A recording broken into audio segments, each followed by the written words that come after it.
أعوذ بالله من الشيطان الرجيم بسم الله الرحمن الرحيم وصلى الله على محمد وعلى آله الطاهرين اللهم صل على محمد وآل محمد وعجل فرجهم.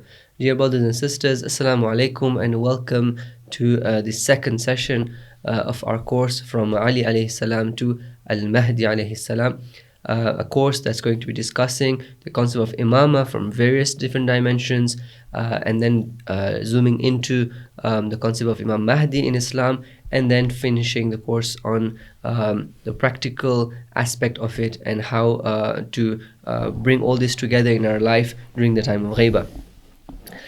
So in the previous session, we started talking about some of the fundamental discussions that are not necessarily directly related to Imamah, but they are really important discussions because they set the foundations based on which we're going to discuss Imamah specifically, right? So we haven't dived into Imamah yet, okay? We've been talking about the tools that we need to use in order to assess any topic, any religious Islamic topic, and Imamah being one of them. Then we're going to apply these on the concept of Imamah in the coming sessions, inshallah. So it's a very crucial part of this journey of analyzing Imamah and understanding Imamah in Islam. And alhamdulillah, for this very important topic, we have with us Shaykh Kazim Bhojani. Assalamu alaikum, Shaykhana. Alaikum assalam wa rahmatullah. It's really nice to have you again. We had a very interesting discussion in the last session. So let's continue this discussion where we're laying the foundations and we're analyzing the tools that we need to use to understand Imamah. So in the previous session, we talked about the intellect and the Quran, and we talked about some of the principles that we need to use that are necessary to use in the process of understanding what the Quran is saying. And so we had finished there, and you had mentioned that there's a few tools, or let's call it methodologies, that we also need to use to discuss, to examine the Quran. So let's go ahead with that. So before I continue my discussion with where we left last time, I would like to reiterate the importance of this discussion. So as you mentioned, it's like we're getting ready and we're getting all the necessary tools so that when we enter the actual discussion about Imamah, we have these things in place. So basically, it's like you want to dive deep into the sea, you need to have the right equipment ready. And this is what we're trying to do. Imamah is an important topic. There's a lot of depth to it. There's a lot of aspects to it. So, I mean, imagine it's like it is a lot of breadth and aspects that need to be discussed.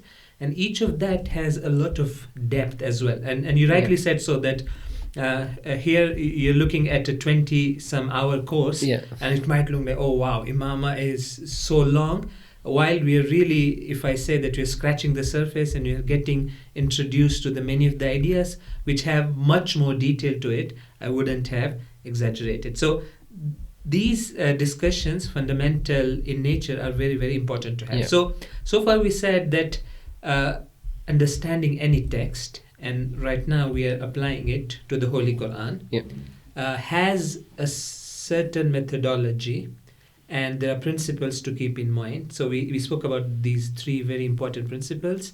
The first one was that understanding the Holy Quran, it needs to be checked back with those established fundamental realities which have been established through the intellect, through the experimental facts, and even there can be other ways to establish that. The second point was, I'm just briefly summarizing it so these are fresh in our mind. The second point was to have a complete and holistic understanding of the Holy Quran and this text that we're talking about. And the third discussion was to not disregard the context. So of course, we're not saying that context has a very heavy impact on understanding the verse, but wherever necessary, to whatever extent it's necessary, the context cannot be disregarded. And especially those verses which I said that the context is included in the verse. So the verse itself is saying that, look, this event happened, al-yawm akmaltu lakum dinakum. So the context is there. So those places have to be carefully understood. So those were some of the principles that we spoke about, that any person who's understanding the Quran must keep in mind. But now there are certain tools certain skills, certain methods that need to be applied. So just to make our discussion concise and not go into too many details, because this is not the place to go into all the details that are there, I'll just very briefly summarize the tools that are required to understand the Holy Quran into these two key important tools. So one of them, the first tool is Arabic as a language. Okay, because the Holy Quran is revealed in this particular language. And this language has so many things in it. So it has words and a whole set of vocabulary. So each word has a certain meaning, and there's so many things that happen with regards to the meaning of individual words. So that's something that anyone who's trying to do tafsir of the Quran or even understand it has to know the meaning of these words. What do they mean? Then the language is going to have its own structure, its own grammar, its own intricacies, its own way of expressing, for example, different figures of speeches. So a language is it's a complex thing, right? It's a very beautiful phenomenon. It's a thing that Allah subhanahu wa ta'ala has created, this means of communication using languages. So a very good command of Arabic as a language, which includes different aspects, knowing the meaning of the words in Arabic, and even going further, that sometimes these words, when they come in the context of the Quran, they acquire added meaning. There's a specific meaning intended by the Quran. And that happens, right? So I'm writing a book and I want to use a certain word which is commonly used by the people, but I want to add some meaning to it and use it for my own book. That can happen, and that has happened in the Holy Quran, that the words that the Holy Quran uses have to be understood very, very carefully, and there's a lot of precise meaning. And that is tied to an understanding of Arabic, like what is the root of this word? Where is it coming from? What are the different usages of this word across the Holy Quran? So, there's so much detail into it. We won't have time to go into how the structure of Arabic affects our understanding. And there would be many, many examples for that. So, for example, there are prepositions in Arabic. Each preposition can have multiple meanings. So, just this word ba, be, which is a connector, has very many different meanings in Arabic, and depending on which word it comes with. Which word it comes with, probably the context. Sometimes we might need to use our intellect, saying that this meaning of this preposition doesn't make sense here, for example. Yeah. So I was going to say earlier, when you said that in the Arabic language we have words and they have different meanings, and the structure of the words can create new meanings.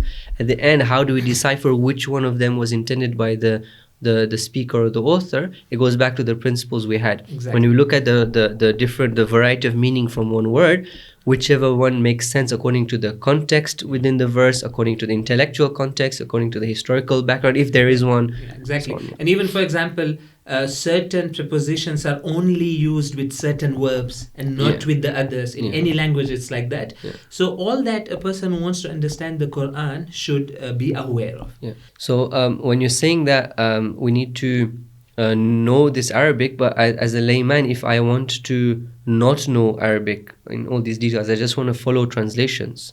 So the question there would be that someone would have to understand the language to translate it for you. So basically right now we are talking about the first-hand understanding and a primary understanding of the Quran. You can, and we'll speak about that someone can go and understand the Quran using these tools. So this is someone who doesn't want to rely on another person's academic effort to understand the Quran. He himself wants to go and understand the text without any intermediary. Then he'll definitely need to know the Arabic. Now, how much of translations can we use? That is something we'll discuss now. This is something which we should bring up, that if I don't know Arabic, does it mean that now I can't access Quran completely? So that's something that we can come to later. So this was an important point. I think good you raised it, that right now we are talking about someone a person wants to understand Quran Directly.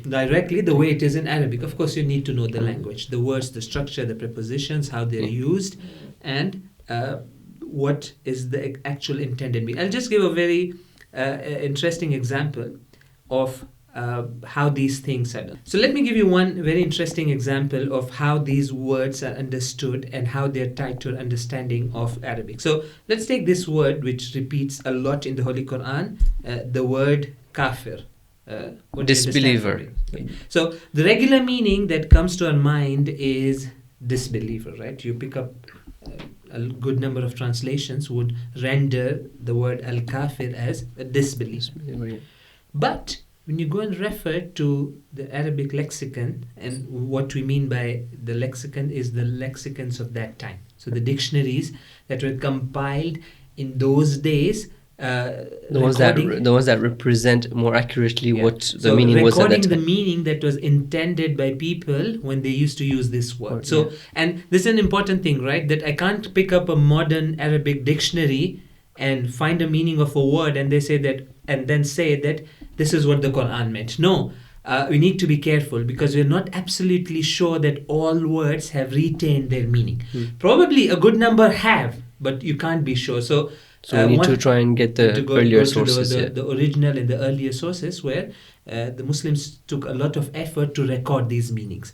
And especially with respect to the Quranic words, because it was important for them. So we have specific lexicons just explaining the meanings of the different words used in the Quran. So if you go and refer to those dictionaries, lexicons, the original meaning of kufr is someone who covers something. Okay.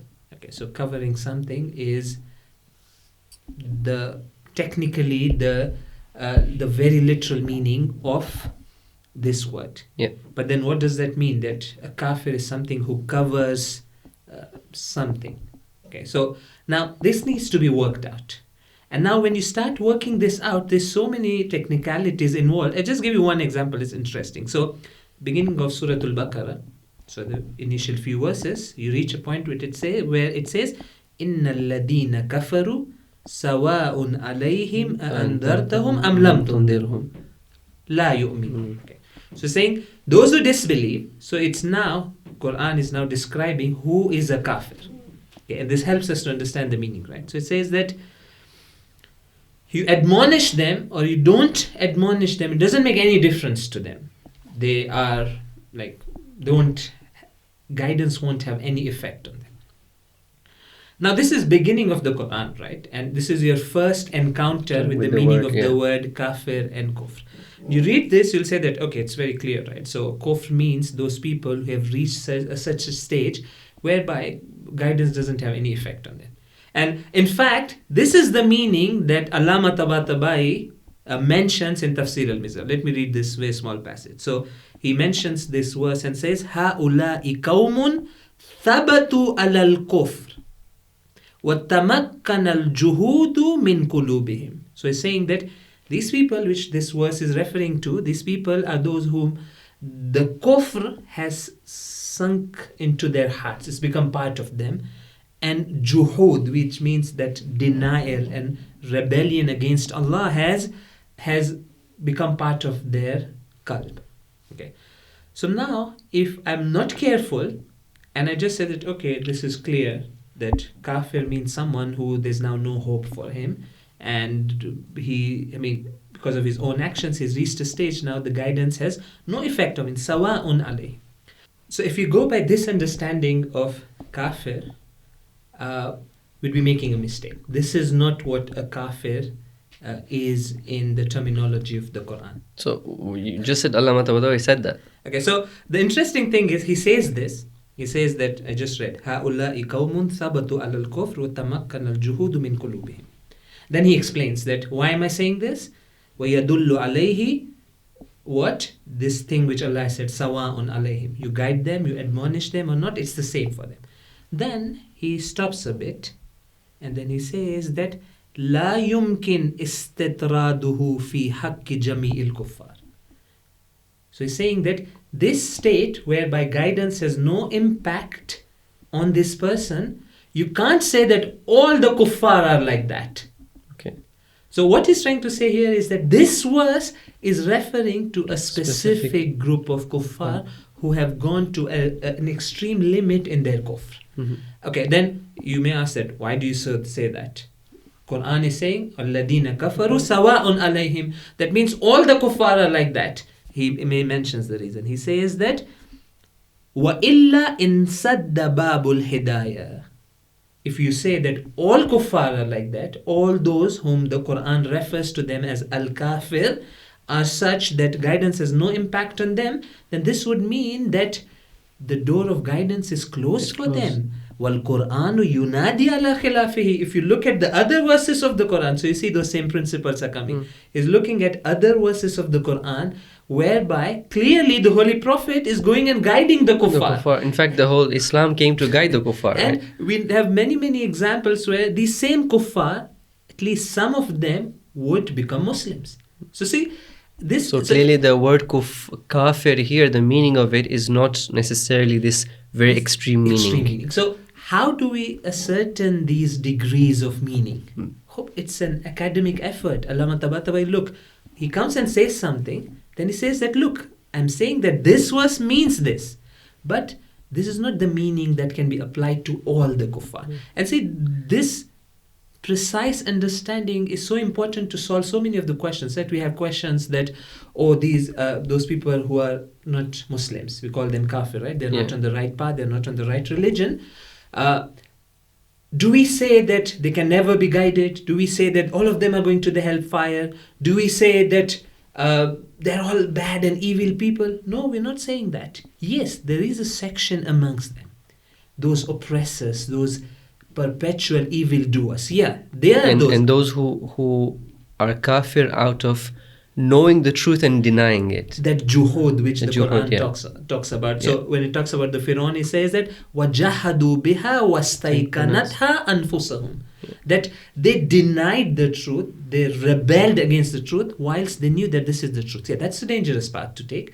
But do all the people whom we term as kafir are such that? Definitely not. No. The door of guidance is open. In fact, this is our duty as Muslims to go and guide them, not shun them away. Yes, those oppressors, those very specific people, we keep a distance from them. But the people who regularly we would term them as kafir doesn't have such a heavy negative connotation attached to it that you're supposed to shun them away. No, you bring them closer to you. That's what Rasulullah used to do. So we can say here that in terms of the word kafir, there's a lot of different perspectives and meanings to this word. So one is a kafir in its general sense, somebody who doesn't believe. Yeah.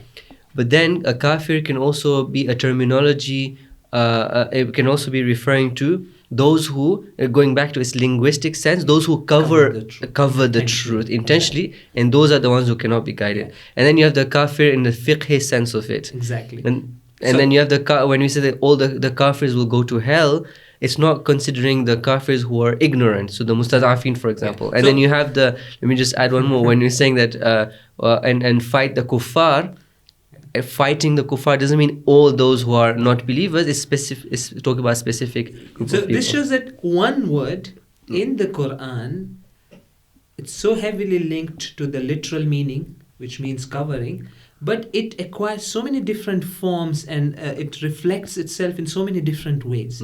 So you need to have an expert in Arabic, expert who can link this meaning to the original meaning and give you a sensible and an accurate understanding of this Quranic concept.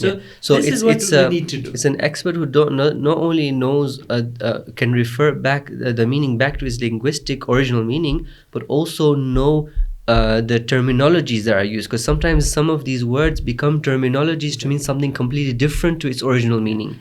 And sometimes the Quran may change a word from its original meaning to a new terminology. Exactly. And the clear example of that would be the word salat. Salah, for example. Salat originally means to do dua, to pray. And now the Holy Quran has taken it and it's linked to the original meaning. Our salat, the prayers, is a type of dua. But it's given it a very specific format. And maybe you can even say that Quran does that to a lot of the words. It takes the words from Arabic, it keeps that connection with the original meaning, but it enriches it and it adds a lot of meaning to that word. So basically, this is a tool that someone needs to have, a good linguistic command whereby you can put together different things said about this word. One place it says alladina kafuru are like that. Another place is alladina kafuru are like that. So you combine all these meanings and you come to a accurate understanding of this word. This requires someone to have a good command on the language and how these usages of the words work across the Holy Quran. Yeah. In fact, there's a verse in the Holy Quran that uses the word kafir for completely irrelevant to the concept of disbelief, right? It's referring to people who work in agriculture, and so basically they're covering the seeds. They're covering the seeds, and they're referred to as kafir, and they've not done anything wrong. They're not kafir. They're good people. It's just the literal meaning used. Yeah. There's another context in which this word is used is when it's the opposite of shukr. Yeah. So that's another meaning of a kafir, and those people who would have a blessing but not use it properly. So that's the reality of shukr, right? Yeah. So the reality of shukr is that you get a blessing, you appreciate its existence, see the connection with Allah, and use it in the right manner. So if that doesn't happen, that also is called kufran. So it's again the same word. So this linguistic discussion, being able to make sense out of these precise concepts. I just showed you an example how Allama Tabatabai is trying to do. He starts with something, then he says it's about a specific group, it's a certain level of kufr. Not all kuffar are like that. This, for example, is a place where you can see this in action. An expert in tafsir doing it for us. Yeah. Of course, this is a very brief glimpse I have given here. I mean, those people who are interested, they can refer. He continues the discussion. And the idea is to reach the reality of kufr from the Quranic perspective. So this is an important tool that we need. And I just gave you example of words and their meanings. There's so much about the grammar, the sentence structure. So all these Arabic syntax, Arabic morphology, sarf and nahu. Then you have the balagat of the Quran, the eloquence. All these are different fields that are studied in the house, and they really have an impact in the meaning, right? It's not just a science for the sake of learning something and being an academic in it. So it has a big impact in the meaning. So all of these have an impact in understanding the accurate intended meaning. So the pursuit we started in the beginning. And we're still again talking about the apparent meaning. The batin is something else. And there's a whole discussion about what does this batin mean, and who has the access to this batin, and how much of it is accessible to a ma'soom and not ma'soom. That's a separate discussion. But even the zahir of the Quran, it's an ocean of knowledge. Okay. Right? You need the right person to go and able to pick out those pearls from. So a question: what were the Bedouins at the time of the Prophet doing? If we need to study so much, how are the Bedouins going about understanding a Quran which is supposed to be addressed to them? How were they understanding it? So can you elaborate the question a bit more? So, I mean, what I understand is the Bedouins, they knew Arabic. They knew the sentence structure. They knew the meanings of these words. So when these verses would be recited for them, the regular meaning would come to their mind. So they did not have an issue in understanding what these verses are trying to say. And especially if there would be an added meaning, an added depth to these concepts, the Holy Prophet would come and explain it. Not only the Holy Prophet, these verses themselves would very clearly mention that added meaning. So the same example that alladina kafaru, who are these? The verse is explaining. So as far as the apparent meaning of the verse is concerned, because they understood Arabic well, they could understand the apparent meaning. Yeah, I'm not trying to say this challenge is for us today who don't know Arabic and who don't know the Arabic at that time. Yeah, of course. So it's not like this is something that the people at that time couldn't do, and it's sort of going against the whole. Because one of the things about the Quran and its a miracle aspect is that the people to whom it was revealed to were able to relate to it and understand it. And here you are sitting here telling us, no, you can't understand it, you need expertise in it. But no, they had that expertise. It was in them. They were masters of language. Therefore, the Quran says as Arabiyyin Mubin. We have revealed it in clear Arabic, in the sense that those people, because they were the original speakers of that language and very good at the Arabic. We know that that was the peak of the Arabic language, poetry, and everything. So their understanding of the apparent meaning was good and accurate. Yes, I'm not claiming that they would understand relationships between all these different meanings. That's not linguistics That's anymore. not linguistic. That's an technically that's an intellectual pursuit. So we're not saying that those Bedouins who, for example, who's not thinking and who's not able to draw implications. So this is what intellect does, right? So you get the literal meaning. From this meaning, now you can draw implications. You say, oh, this implies this. This implies this. And if someone has a very strong intellect, from one verse, he can take out maybe 10 meanings accurately using the right method, which we're saying that intellect. So we're not claiming that they understood all the aspects and all the implications, but we can safely say that they understood the first and the linguistic aspect of it. They had that covered. Though now I think about it, when we're discussing this question with one of the brothers some time back, I remember him sending me a few hadith from early sources about companions of the Prophet asking the Prophet to explain certain verses, that we didn't understand this verse. What's this word meaning there, for example? So we can try and put these different things we said together and say that they were Arabs, and when these verses were revealed to them, they understood the basic and the apparent meaning of the Quran. Probably what they're looking for and they're seeking from the Holy Prophet is explanation, the depth, how it relates to other concepts. Or for example, this verse says this thing about kuffar, but there's another verse that has said a different thing. How do you combine these two meanings to come to a better understanding such that these don't contradict or negate each other? So a lot of the things that the Holy Prophet would say would be explanation of these verses, making connections, or even at times maybe even adding detail, because we'll come to this discussion that the Holy Prophet of Islam was not just the explainer of the Quran, but he himself is an independent source of Islam. This is an important thing. So let's say there's a place where he's not explaining the Quran, but he's saying that I, as the Prophet of Allah, I am saying this. That also is a source of knowledge. So we'll come to this idea that the Sunnah and the words of will define it. When we say the Sunnah of the Holy Prophet, what do we mean? Is it just his words, or no, it's beyond that? So basically we also have, it's good that this thing came up, that in addition to the Holy Quran, we also have another transmitted source, and that's the Hadith, and it's very, very important, but that's what another session, inshallah. Yeah.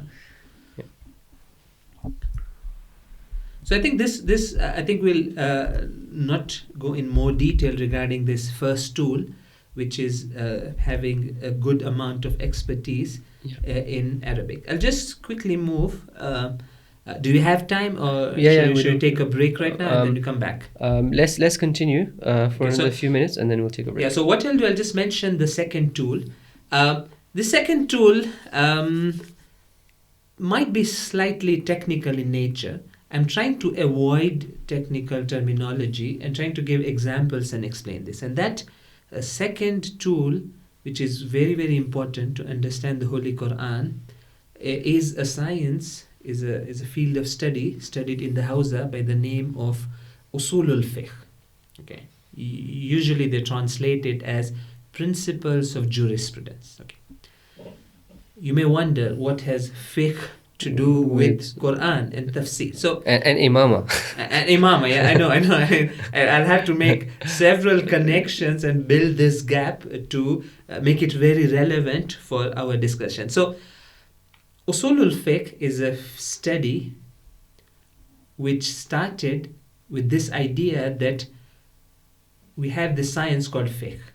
So the idea was that in the Sharia, in Islam, we have different obligations and prohibitions. So you have things that are wajib, there are things that are haram. So the scholars wanted to understand these things precisely.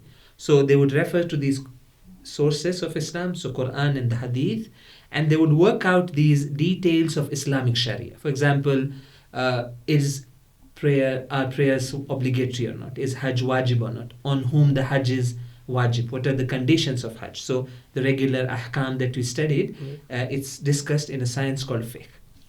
Now, a lot of the work that these fuqaha would have to do was based on understanding text accurately. When they started working on these texts, the verses of the Quran that talk about ahkam. So you're talking about a process in time, right? In history. In time. Yeah. So I'm explaining how it developed. Yeah. So they would go to the Quran and they said, you have this ayatul ahkam. So maybe 500 to 600 verses of the Quran that talk about these practical ahkam that we all have to follow.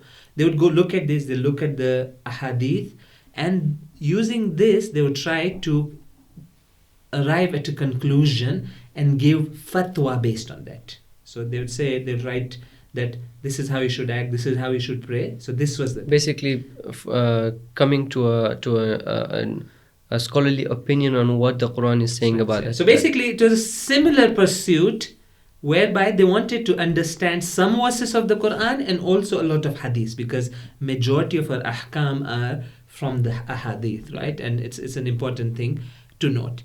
Whilst they're doing it, they started realizing that only knowledge of Arabic grammar is not sufficient to accurately understand the meaning of these ayatul ahkam and the ahadith related to fiqh.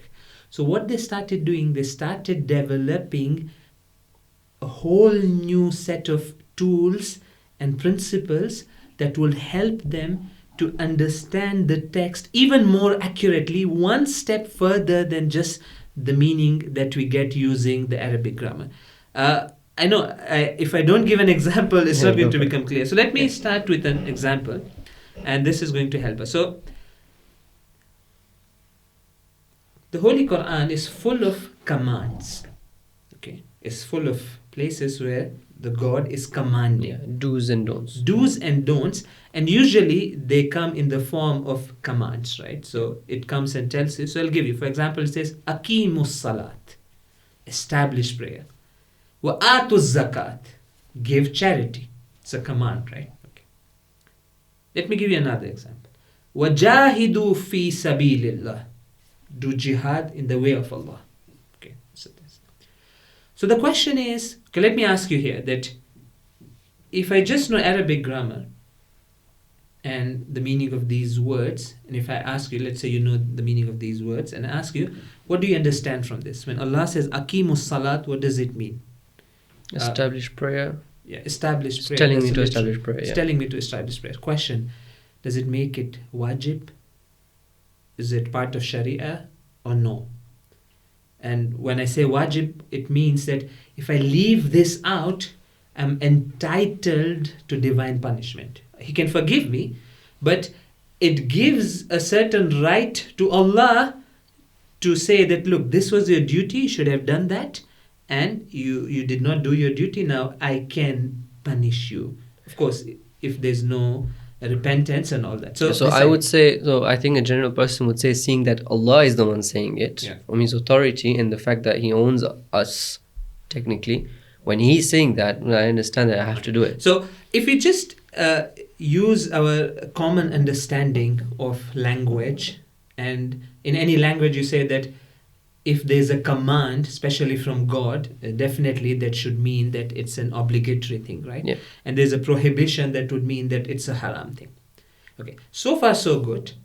But now, let me give you a few examples where this doesn't work out. Okay. Okay, so now it's going to become confusing. So, the second example, Jahidu fi sabilillah.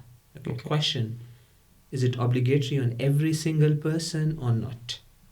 To do jihad in the way of Allah. Yeah, it's a question, right? So, Aqimus salat, maybe it's easy to understand. Say that God is saying, Aqimu, or people go and... I'll be smart and say that here jihad means that struggle with the self. Okay, so this again is a question that we need to answer, and this goes back to the first point, that what does jahidu mean? What's the apparent meaning according to the Arabic language? So that we need to answer that.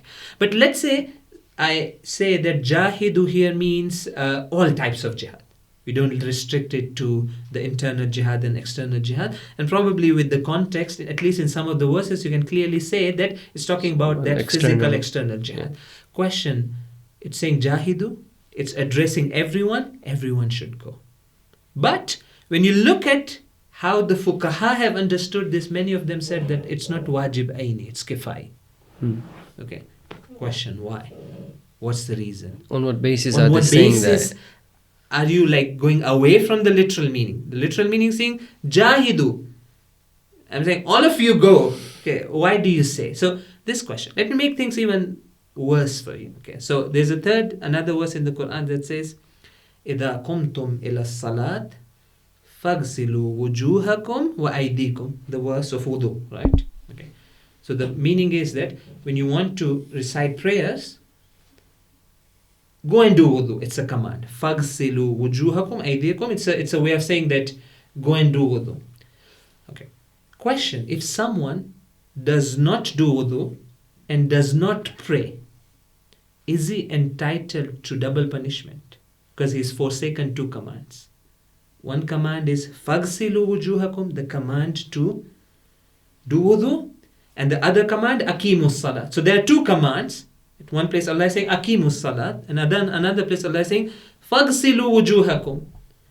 And let us say someone... So if somebody doesn't do wudu, is entitled to be punished, to basically. A separate punishment. None of the fuqaha have said that. No one says that if I don't do wudu, if a person doesn't do wudu and he does not pray because of that, or his prayer becomes batil, he's just committed one sin. Okay. Of not praying. Of not praying. Yeah. But the question comes, it's a command. Fagsilu wujuhakum. Okay, now, when they started seeing that one command, so command is same. Aqimu is a command. So the idea of commanding is there throughout these examples. But it's rendered in different meanings. Sometimes this command becomes a wujub, aini. It's a wajib on everyone. Sometimes this same command turns into wajib kifai.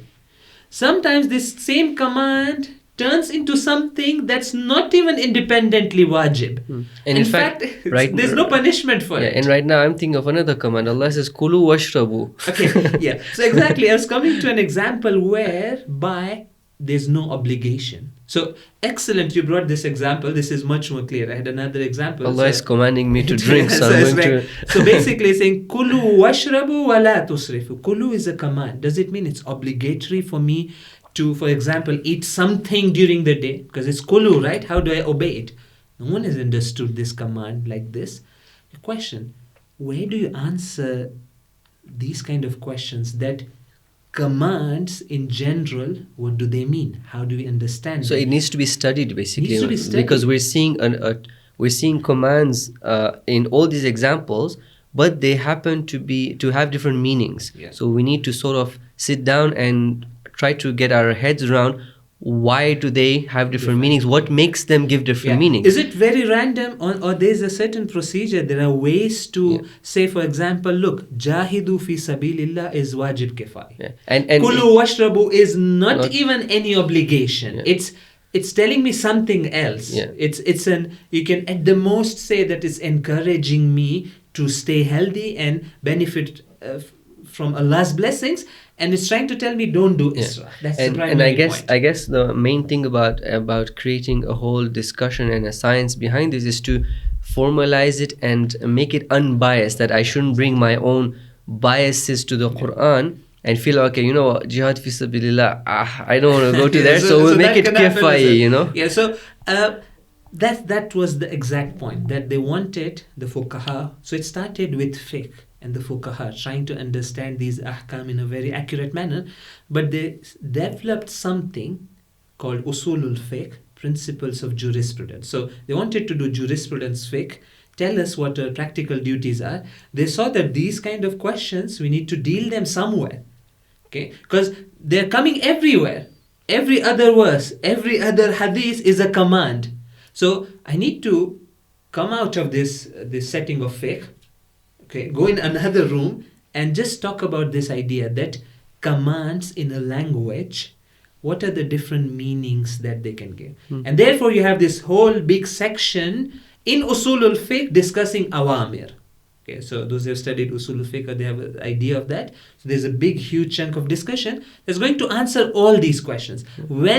So starting from here, that when does a command refer to wujub and when it does not? If it refers to wujub, when is it kifaya, when is it aini? When is it, so for example, sometimes there are commands that I have to do instantly, immediately. And when can I wait? When can I wait? And in all these cases, if I'm not sure, then what's the default position? So all these questions, initially they're developed in usul al-fiqh, but it became a very important and key tool to understanding any text for that matter. So it's just looking at a text and trying to understand those a bit more complex meanings beyond just the grammar. So this, and it's a very unique field of study that the Muslims developed, and especially the madhab of Ahlul Bayt. The usul al-fiqh, we have the amount of energy and academic effort that has been put, and the precision that it delivers, usul al-fiqh, in understanding the Holy Quran. So it's an important tool and component when it comes to doing tafsir of the Quran.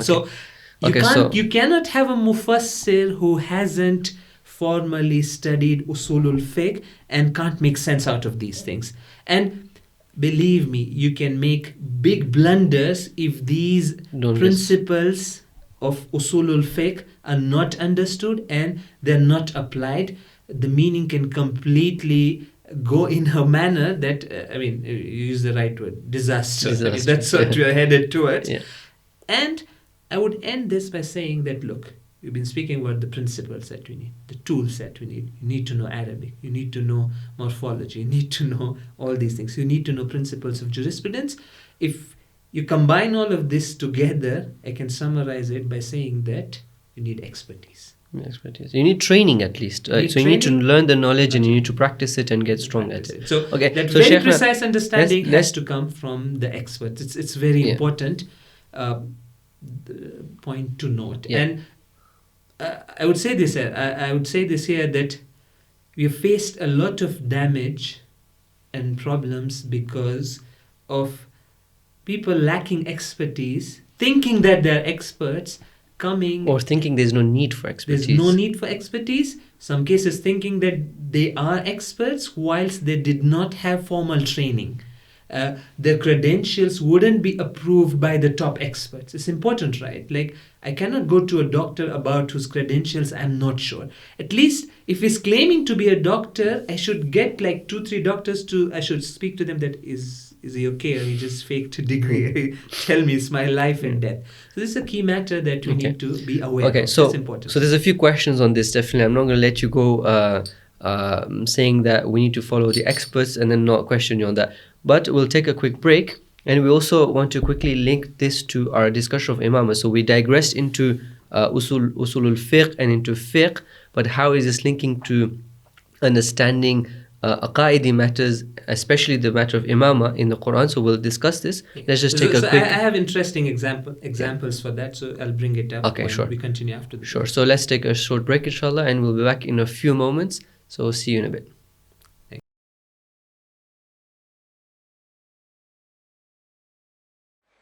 أعوذ بالله من الشيطان الرجيم بسم الله الرحمن الرحيم هل أتى على الإنسان حين من الدهر لم يكن شيئا مذكورا إنا خلقنا الإنسان من نطفة أمشاج نبتليه فجعلناه سميعا بصيرا إنا هديناه السبيل إما شاكرا وإما كفورا إنا أعتدنا للكافرين سلاسل وأغلالا وسعيرا إن الأبرار يشربون من كأس كان مزاجها كافورا عينا يشرب بها عباد الله يفجرونها تفجيرا يوفون بالنذر ويخافون يوما كان شره مستطيرا ويطعمون الطعام على حبه مسكينا ويتيما وأسيرا إنما نطعمكم لوجه الله لا نريد منكم جزاء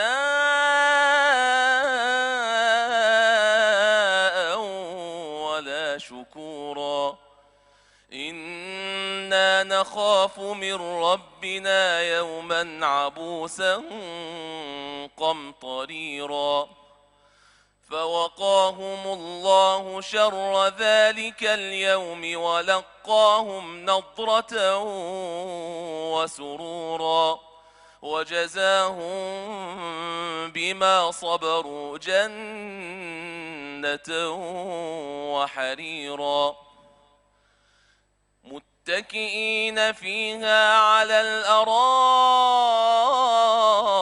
لا يرون فيها شمسا ولا زمهريرا ودانية عليهم ظلالها وذللت قطوفها تذليلا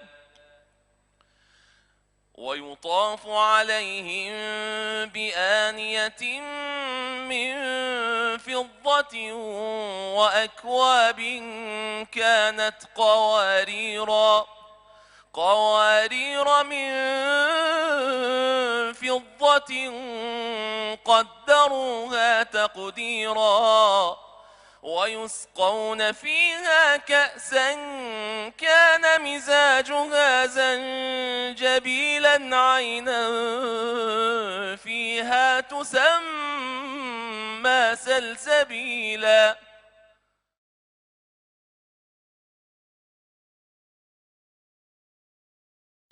Bismillah ar-Rahman ar-Rahim. Assalamu alaikum, brothers and sisters. Welcome back to the second session of the course.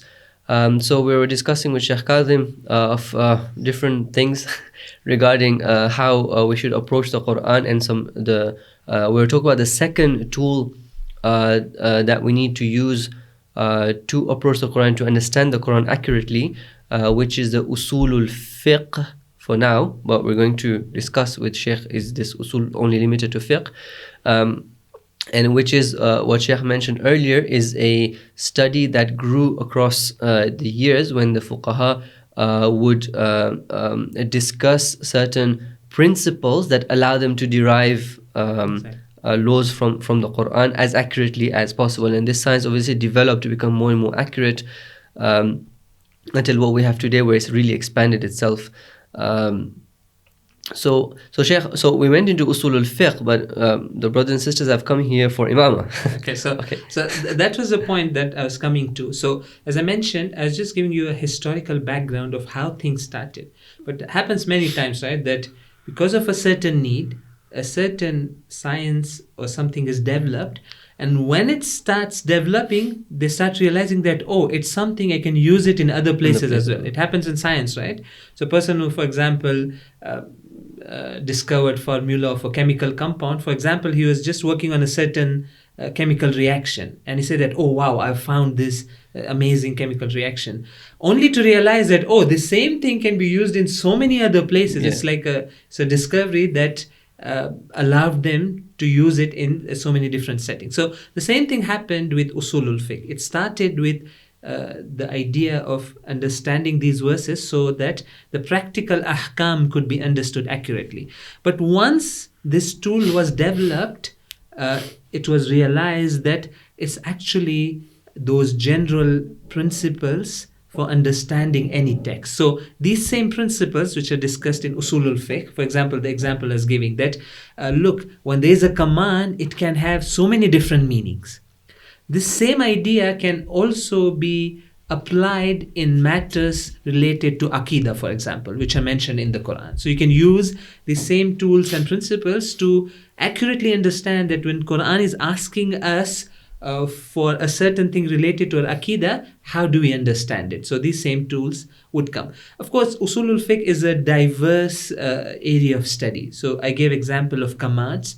You can talk about so many different things which are used in texts everywhere. Yeah, those general principles. Those general principles, those general combinations that we see in any text. So I'll give one example to just make it clear, and even it a bit relates to the discussion on Imamah. So for example, you have this verse in the Holy Quran which it says, Ati'ullaha wa ati'ur rasul wa ulil amri minkum. Okay. And we said in the beginning that, right, we don't want to impose any meaning on the Quran. I don't want to preconceive a meaning and say that, no, I know what this verse means, and I'm just going to say that this verse means what I already know. No. So let's kind of keep aside all the meanings that we have about this verse in our mind, keep that aside, and just look at step by step the procedural way. The first step we do is look at the meaning of the words. And the meanings are clear. Atiullah, obey Allah. Atiur Rasul, obey the Prophet. And we know that Ar-Rasul here means the Holy Prophet. Wa ulil amri minkum. Okay, now, if you look at the literal meaning of the word ulil amr, it translates as the holders of authority. And it means the political authority, those who have the political system in their control. The political leaders, if you want to say. Minkum, amongst the Muslims. So if you just look at this verse, and if you don't have usulul fiqh to help you, what might happen, and this conclusion was drawn in history and even today, whereby it is said that, look, anyone who is ulil amr, who becomes an instance of ulil amr, Quran is saying you have to obey. So for example, I'll give very blunt example. Yeah, blunt and negative. So for example, Saddam Hussein was ulil amr in Iraq for a good period. He had the government in his control. Okay. And there were people who came and said that Quran is telling you, you have to obey him. Now this doesn't sound right? Okay, now the question is that it doesn't sound right to us because we dislike the guy. If someone comes and tells you that Allah wants you to obey, okay, should I justify it? People have justified it, and it's not even. He said that, look, if you don't obey ulil amr, it's going to cause, everything is going to go haywire. A bad government is better than not having a government where there's civil war. You tell me. And also, the ati'u, as you said earlier, is a command. It's right? a command, so ati'u it's obligatory. Means you have to do it. It's obligatory for us to obey. And I can very well justify it. You tell me civil war where everyone is killing each other is better, or at least some ulil amr is better. But it doesn't sound right? Like there's some issue with this. What's the issue? We missed on these tools that are developed in usulul fiqh. So what would they say is that, okay, fine, this verse is saying atiullah wa atiur rasul wa ulil amr. Okay. But you look at the other verses of the Quran, or even in the narrations, or even use your own intellect. When I do that, I come to this conclusion that Allah cannot make obedience of an oppressor obligatory on me. My intellect can conclusively tell me that this is not possible. Look at the other verses of the Quran where it's emphasizing on justice, and in fact fighting it's saying oppression. it's saying that it sent the prophets. Why? لِيَقُومَ النَّاسُ بِالْقِسْطِ. Okay, Allah sent the prophets who are the leaders, whose obedience is obligatory. We have so many verses of the Quran tells that you have to obey the prophets unconditionally. Why? لِيَقُومَ النَّاسُ بِالْقِسْطِ. So we can establish justice. So all these verses. So now, usulul fiqh comes and tells us that if you have a general statement which says that, for example, ulil amr, you have to obey them, all of them, because ulil amr doesn't have a condition to it. But in other words, there is a condition that comes and limits the scope of this ulil amr to ulil amr that are just. So this idea is called taqleed or takhsis in the terminology of usulul fiqh, where you have something which is mutlaq or am. It has a very broad scope. It includes everything. In another place, the speaker says thing that comes and limits the scope of the first sentence. Yeah. And if you want to see a clear example of this, you can see in the written laws that you have in different countries, in different topics. So initially they would say a very general thing, And then they'll go and have... and then they'll have conditions to this. Said, okay, we said that thing that was very general, but now we're going to put conditions to it. We're going to limit the scope. We are going to make it, they say, muqayyad. You're going to put a qaid to it. So this is where one of the things that Usulul Fiqh would teach us is that when you come to a general statement, don't straight away assume that it means the general aspect of it is intended. It could have a place that's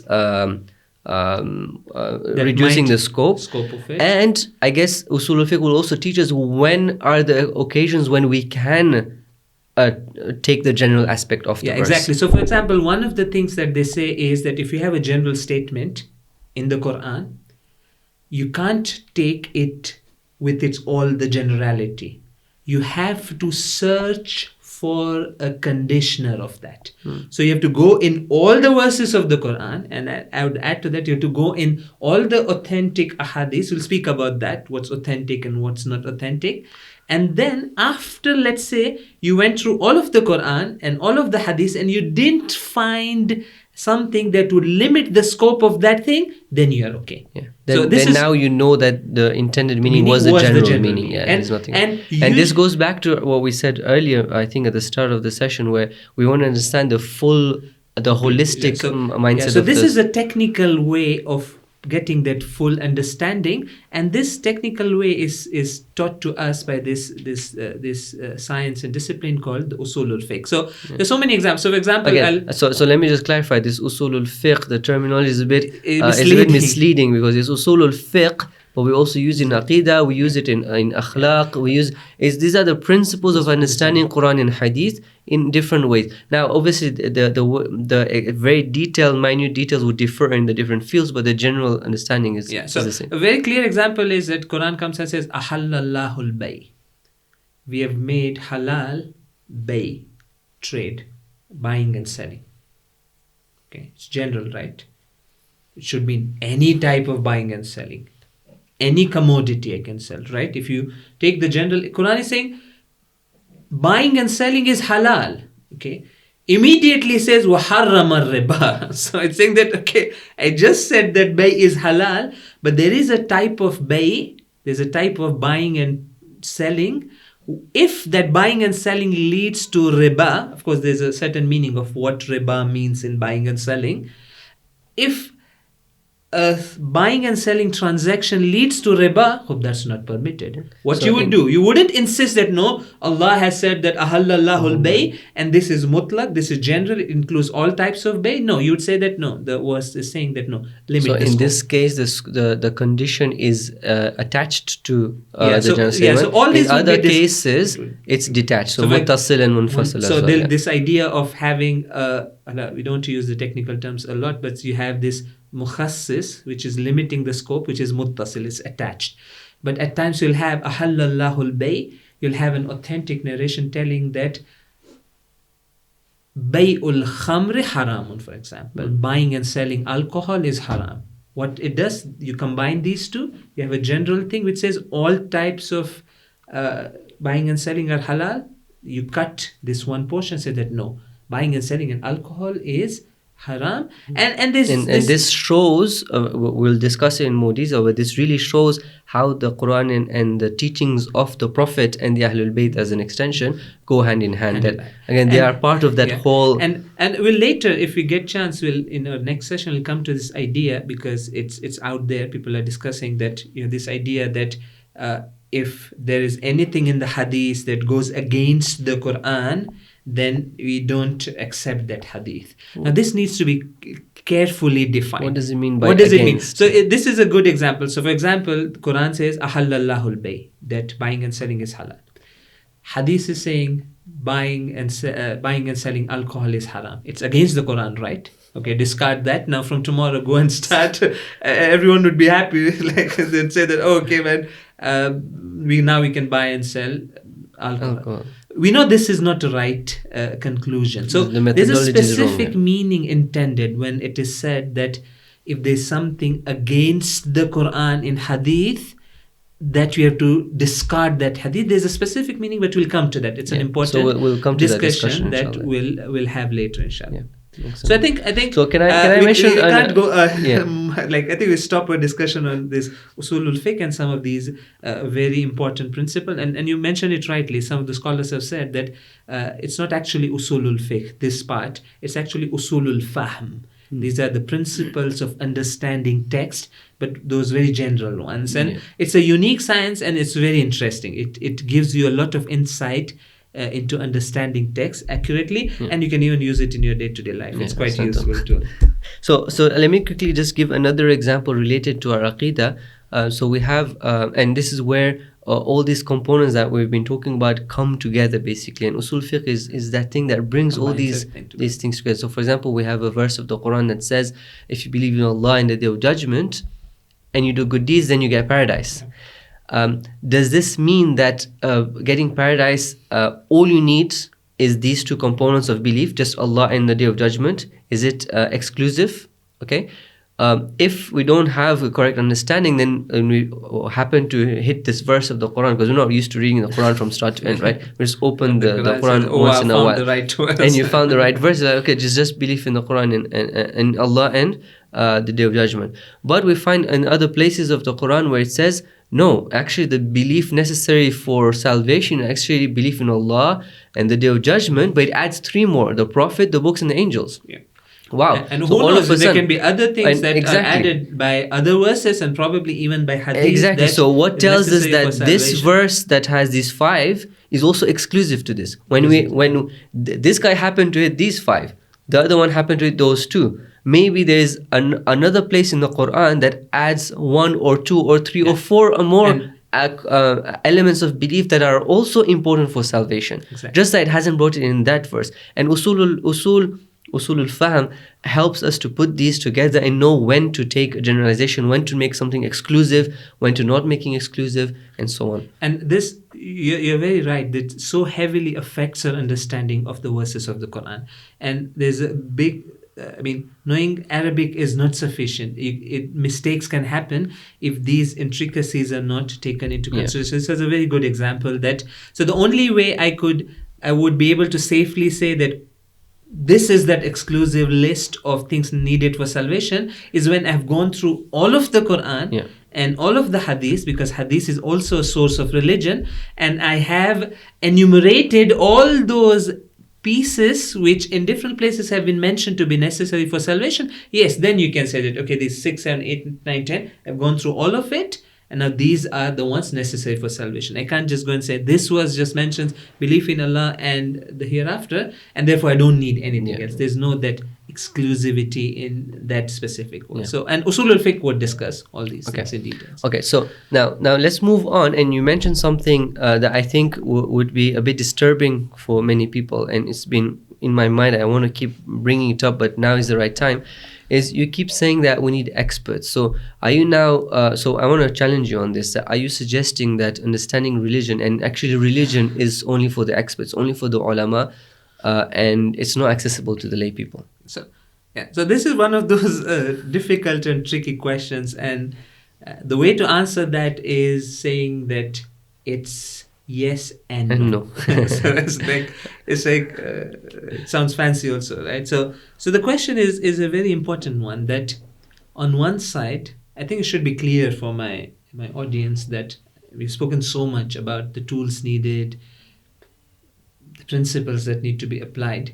And this is just in theory, right? Needs practice. Someone has to, this is important, Application right? is important. Application, someone who gets used to understanding the Quran, tries it a few times, has teachers to train him. It's a process, right? It's not a thing that you get so easily.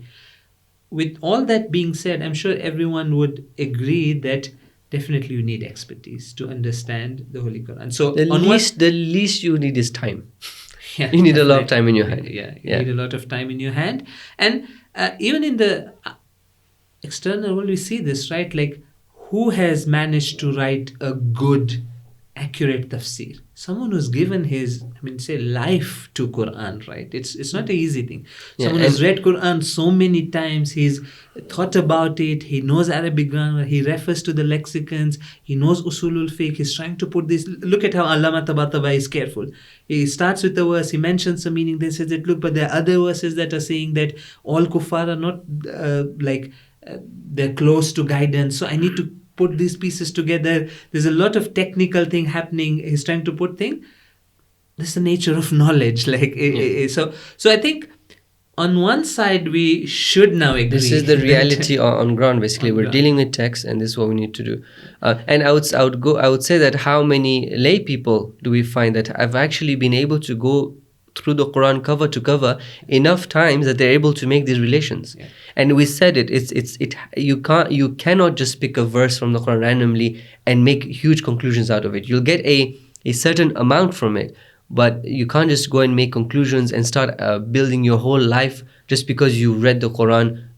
The translation of the Quran, once or twice in your life. So practically most people don't even have enough understanding of the Quran as a whole. Yeah, exactly. So, but again, I would say here that maybe it's an reminder for all of us that, for me first, and then to all of us, that we should increase our connection with the Quran. Definitely. This is a huge lack. And these are the months that are coming, especially the month of Ramadan. These are the months of Ibadah, Rajab, Sha'ban, month of Ramadan. It's an amazing opportunity that I can start the Quran and go through it one time. That look what Allah is, because we have so many narrations that talk about this idea that look, Quran is God speaking to you. It's so important. Like when I'm reading the Quran, I should be in a state where I'm thinking that God is speaking to me. It should be in that state. Okay. So how is God speaking to me? Yeah, exactly. So now speaking to me? So this becomes a very tricky thing. On one side, we are saying that you need expertise to understand the Quran. There's so many things that are happening. There's chances for misunderstanding, and now that might make us think that I read Quran just for thawab, for example. I just read there's barakat in it. I read the translation, but I can't use it. No, that's not the case. And I would go back to this idea that we need to take a balanced approach. Sometimes we can end up going on extremes. So, but you would say that then how can a layman benefit from the Quran? So I'll try to put it in this manner. And again, we go back to this idea of how we understand texts. So usually what happens is that whenever someone says something or you read a book, there is a certain core meaning that I can safely, conclusively say that this general core meaning was definitely intended by the speaker. In technical terms, it's called qadrul mutayakkan. Means a speech can have many, many meanings and a lot of meaning that it holds. But there is that core meaning that I can safely say that this definitely was intended by the speaker. So we can go, let's use the previous examples where we're saying that you need to look at the other verses of the Quran. And so the same example. Quran says, Ahallallahu al-bay. Okay. Does it mean that when I read this verse, I don't understand anything? I should just close my mind and say that, no, I don't have right to understand it. And doesn't make any sense to me? No. There are things that you understand. And that is, so let me tell you that what's that core meaning that you're absolutely certain. You know for sure that certain types of buying and selling transactions are definitely allowed. At least. There is a range of a transaction that allow. And we're saying at least because we're giving the possibility that maybe somewhere else there is a way. Okay. So, and I might not have the expertise to go and find out, what are all those examples and instances where transactions wouldn't be allowed. I don't have expertise, I don't have time. That's fine. But I can at least get this idea that generally bay and buying and selling is halal in Islam. Of course, there would be restrictions. Maybe I don't know them, but I understand this core meaning that is there. You can go to other verses. For example, Jahidu fi sabilillah. Now I'm confused. Is it for everyone or is it a kifai? The least I know is that some people will have to go. Yeah. So basically, whenever there's a text, we are confused between two meanings. He said it might mean this, it might mean that. Take these two meanings, look at what's the common meaning between them. That definitely is intended. Definitely is that minimum intended. Minimum that I can benefit from is intended. But there's definitely more to it. There's a lot of precision. Because there is more to it which I don't know right now, I can't just go and jump and act on that minimum. On that meaning, yeah. So that's why they say that, for example, we go to the Quran and there are ayatul ahkam, the verses related to ahkam. We read them, right? Question, when I read this verse, Aqimus salat, I don't understand anything. No, I know that there's something called salat. I don't know what exactly it is, but Allah is saying this has to be established. It's something very important that I need to do. This much I understand. The importance of it, the command related to it, this idea of there's something being salat. I wouldn't know the details right now that how exactly is this salat. Hope I go and refer to next month. I go refer to my marja because it's a matter related to fiqh. I go and ask him that, oh, this salat seems to be very important. And this is what we should do, right? I'm reading the Quran and I come across this idea that wa'atu zakat. I say that there is some kind of a financial obligation I have. See, this is the minimum I understand, right? Now, what exactly is zakat?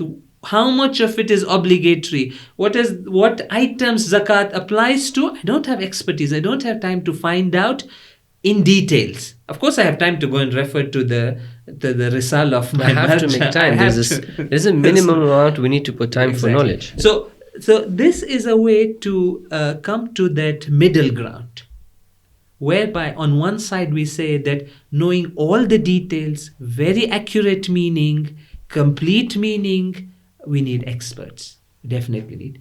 But each verse, each hadith, I can get that basic minimum meaning and I can benefit a lot. Even that basic meaning is very important. So it's valuable. It's valuable. It shapes me. For example, Quran comes and says, "Innamal hayatud dunya lahwan wa la'ib," saying that the life of this world is a play and a sport.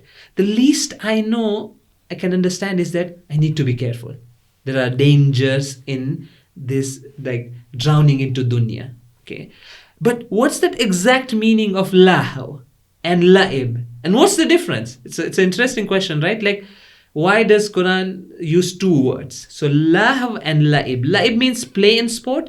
Lahaw means a meaningless activity. So if you want to exactly know, I wouldn't have the expertise to go and refer to Arabic grammar and say what does lahv means in the Arabic lexicon. What does la'ib mean in this verse? What does it mean? What does it mean with respect to other verses? Yeah, I won't have the time, but I have the time to open a book of tafsir and go to this verse and see what's the explanation. They'll explain that. Look, lahv is this, la'ib is this. This is the difference. And why these two are detrimental to my spiritual progress. So that's something we can definitely. So basically, it's a combination of my own basic understanding of the verses of the Quran, and definitely that core meaning, qadrul mutayakkan, that I can understand. But I need to top it up always with the expert knowledge. And that's really important. And we need to be careful when we're in doubt. We should also ask. For example, in the same verse in. The life of this world is lahu and la'ib. Somebody who does not stick to this qadr al-mutayaqan, that minimum definite minimum understanding, could be okay, this world therefore is useless. So there's no point being in this world. Like, it's all a play. It's all it's not a serious thing, even leading to maybe even suicide, because like, why am I living? Allah is saying it's useless, right? So going and acting on the meaning of a verse just like that, and let's be practical. Our brothers and sisters, in one way, yes, we definitely are lacking in our connection with the Quran, and we need to really step up in that big time. And Mahr Ramadan is an opportunity to start it, not to then on each day stop it. Yeah, but we also need to be realistic that there's a certain amount we can interact with the Quran. We also have a lot of things in life. Like, okay, we decided to be scholars and to spend our life studying it, but that's not practical for everybody. Like people have to study other things, medicine and I don't know, needs of the business society. and economy and politics and all that. There's needs of society. There's a whole family to run. So there's a lot of activity, and there's a certain minimum amount that Allah is expecting from all of us to interact with the Quran. Yeah, so that much pursuit of things we need for a guidance, for a practical life, we absolutely need to Yeah, and pursue. that We need to make connection, time for it. that interaction with the Quran and that connection with the Quran can lead us to a lot. It can give us a lot. Yeah. But when it comes to detailed actions and like basing our life on these understandings, we need to make sure that these understandings are in line, keeping in consideration all these elements that are needed to understand properly the Quran. And this, I'll say it again here, that brothers and sisters, we need to be very careful in attributing things to Quran. So see, you read a verse of the Quran, there's that core meaning, you understand it, and you say that, okay, alhamdulillah, inshallah, I've understood it properly, I'm going to use it. Now, I shouldn't add meanings to that whilst I know that I'm not an expert, and then I'll start attributing it to that. When Allah is talking about this concept in the Quran, He means this, and this is the conclusion. No, we need to be careful, especially sometimes people, they very easily find instances for the verses of the Quran. Says that this verse is referring to him, this verse is referring to that. No, hold on, take it a bit slowly. Get inspirations from the Quran, get motivation from the Quran, get that boost from the Quran. Exactly. And I would even say that one step further would be that we should also start referring to what experts have given us from the Quran. There's so much beauty and so much ma'arif and teachings in the Quran. So just this example I mentioned, it's not to do with ahkam, it's not to do with even akhlaq, it's explaining a reality to me, saying innamal hayatud dunya lahwun wa la'ib. It's telling me that, look, life of this world is this. Now, I understand very briefly certain things, and I should be careful I don't misunderstand and say that, and you should leave this world and everything. No, that's not that.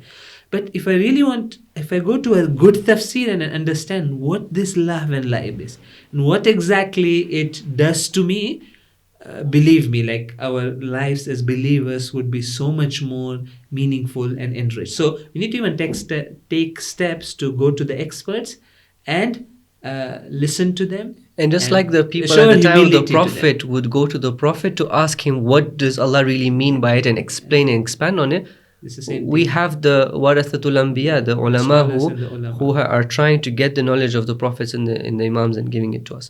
Okay, so coming back to this whole idea, so what you're suggesting when it comes to discussions like Imamah or other aqeeda discussion, so based on the tabeen, the explanation you've made for us, which makes sense, but then it might come to many people that, okay, that means what you're suggesting is that we should do taqleed in our aqeeda. Whereas we have generally grown up with this idea that taqleed is not allowed in aqeeda. Can you expand on this? Can you explain this? Okay, so this whole idea, this question of the idea of taqleed when it comes to the matters of our aqeeda and belief, this definitely is an important question, and probably if we want to deal with all its different aspects, we need a lot of time. And it's an important thing. I mean, I wish there would be time and there'd be independent discussions on this. But something that relates to our discussion, because we're going to talk about in this course about Imamah, and we're just building the foundations. So very briefly, what you can say here in terms of taqleed in the matters of aqeeda is that there are these matters of aqeeda which are fundamental in nature. So these are these very important questions related to my belief that I know are going to have a huge and big impact in the way I live. And the way I live has a huge impact in my salvation and where I end up eventually. And we are all concerned about our success and salvation, right? No one wants to end up in a state where he doesn't receive salvation, right? We always pray that the end of our affairs becomes safe and sound and we reach that salvation. So I had that inner drive that tells me that, look, these are some of the fundamental questions that I need to pursue and find answers to them. Okay. So now I should go after them for sure. These fundamental questions: does God exist? Do we have guidance? If Allah has sent guidance, which is that guidance?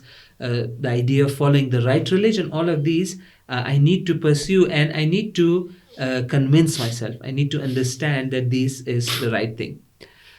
But it may happen that in some cases you might have something very fundamental like Imamah, that some aspects of it are tied to, for example, the scriptures, for example, to the transmitted sources, for example, to how Rasulullah appointed, for example, to a historical event. To a historical event. So it might happen. And there's no reason to deny that, no, it shouldn't happen. There might be very many reasons that a very fundamental matter becomes tied to some of these factors. So if it's something fundamental and important, so basically, so the idea of Imamah is so fundamental. Why? Because you're actually, one of the aspects is you're actually adding a source of your religious knowledge. So basically, you're saying that after Rasulullah, the source of Islam continues through the line of Imams. That's a big claim. That's different to just talk about political leadership. It's a political leadership. That's important in its own right, and we'll talk about that. But this is a key question. It's going to define everything I do. If this person who's the Imam, and if I accept his Imam, and he's going to tell me, you pray like this and you don't pray like this, I have to obey him. It's a big, major change in my life. But it's somehow tied to all these different factors, a part of it to the intellect, a part of it to the scriptures, a part of it to the history. So there, what we would say, and again, when we talk about taqleed, eventually the core of the matter is that, am I doing my responsibility to my creator? So even the idea of taqleed in the ahkam is this thing, right? I'm not an expert in ahkam. I don't have time to become an expert. I can't even not follow Allah's deen and just say that I'll just live a normal life. I don't care about it. So what do? I refer to the best expert. So the idea of having a marja, a'lam, and I rely on his expertise. Why? Because eventually I want to tell Allah that I tried my best. Okay, but I in did my Aqeeda, responsibility. in Aqeeda, is this enough though? Can I tell Allah that, look, I didn't have the time to search for the right beliefs, so I just relied on someone else? No. So in Aqeeda, so the difference would come in Aqeeda is that if the Aqeeda is a very fundamental part in shaping my life, I would say that no, I have to go and even do research.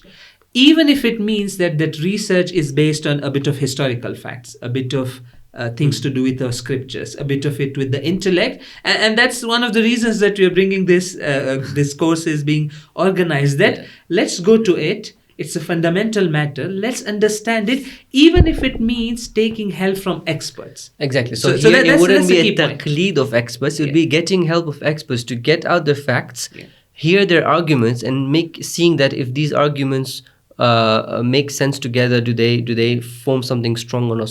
So basically, we would have that ability at a certain level to decipher whether the experts' analysis of this historical event is good enough for me to accept, and therefore it's a conscious decision to accept an argument, not that I'm just blindly following the expert. And so in that if we say this, then in that very technical sense, we wouldn't say that we are doing taqleed. Because in the matters of ahkam, when we say we are doing taqleed, actually what you're doing is that we are relying on somebody's expertise, and with the condition that I'm not going to look at the proofs he has presented. That's a key thing, because I'm not going to look at the proofs because it requires expertise which I don't have.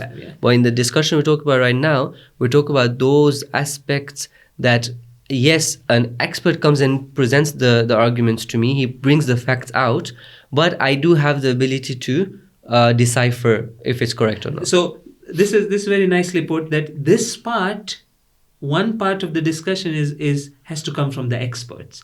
So I want to understand Imamah. I can't go to a non-expert and ask him that, explain it to me. or tell it to me. Why? Because I'm not even sure if it's... Tell me, al-yawma akmaltu lakum dinakum. Al-yawm, what's al-yawm? I don't know. So the right approach would be, you go to an expert who's understood the Quran well, with all that procedure and expertise he has. You're asking for the explanation, and then now I'll sit and I'll understand and analyze it. Okay, this al-yawm, there are so many historical records of that it was this day. It's mentioned in so many different places, and then I can say that, okay, so therefore al-yawm, for example, was the day of Ghadir, and what happened on the day of Ghadir, that it became the Ikmaluddin, and I'll put all these pieces together.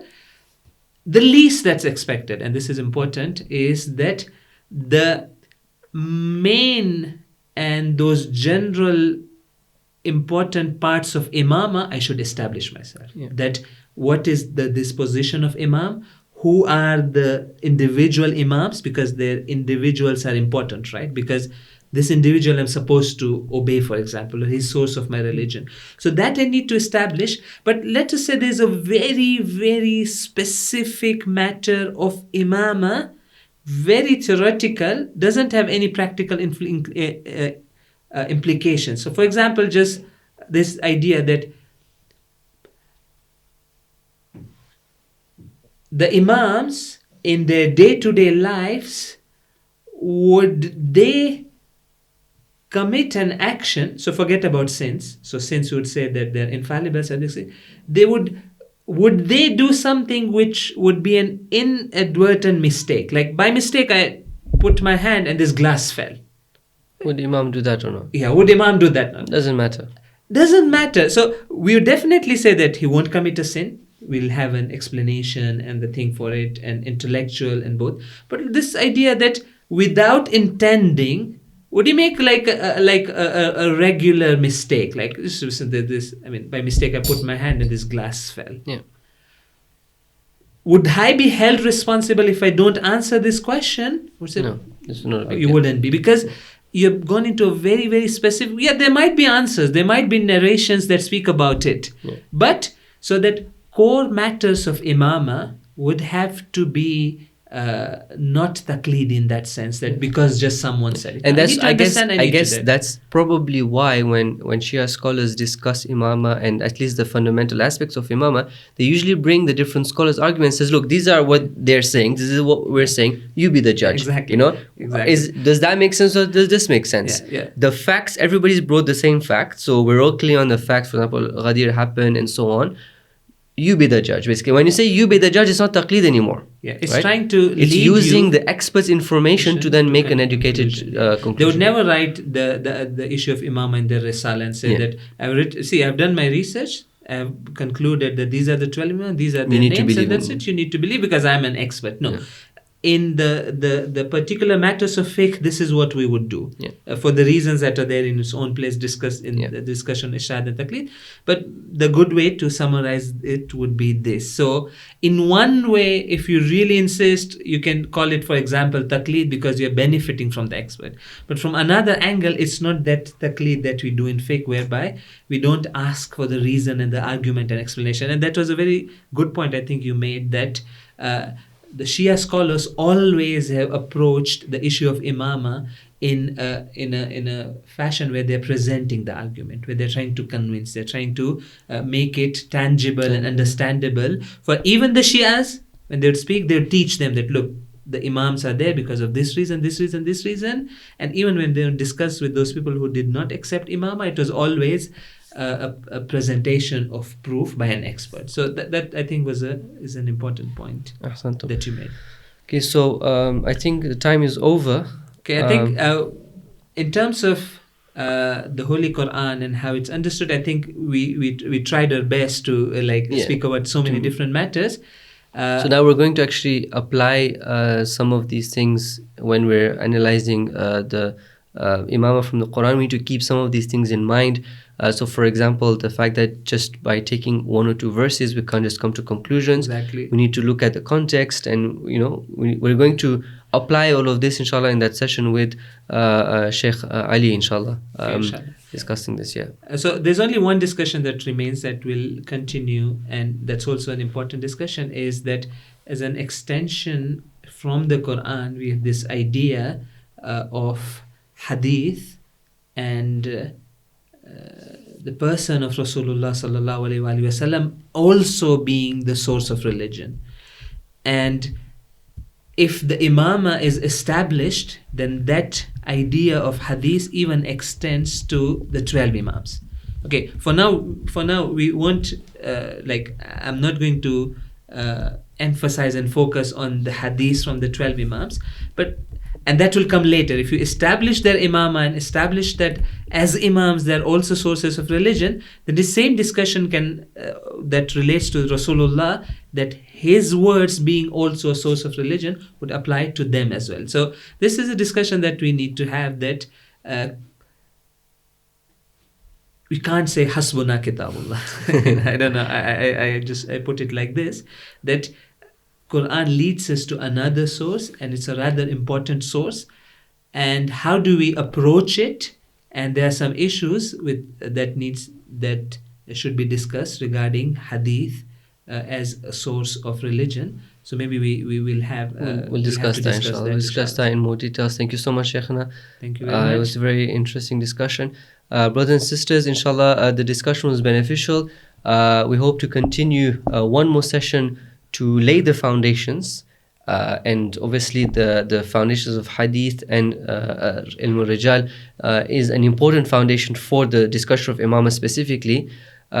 So we'll do that in the next session, and then after that, I'll promise you we'll jump into Imamah and start discussing Imamah itself. But bear with one more session of these foundations, really important. I hope you appreciate the importance of this. You'll appreciate it even more when we actually start digging into Imamah itself. Okay, so inshallah, we'll come back in the next session. So until then, assalamu alaikum wa rahmatullahi wa barakatuh.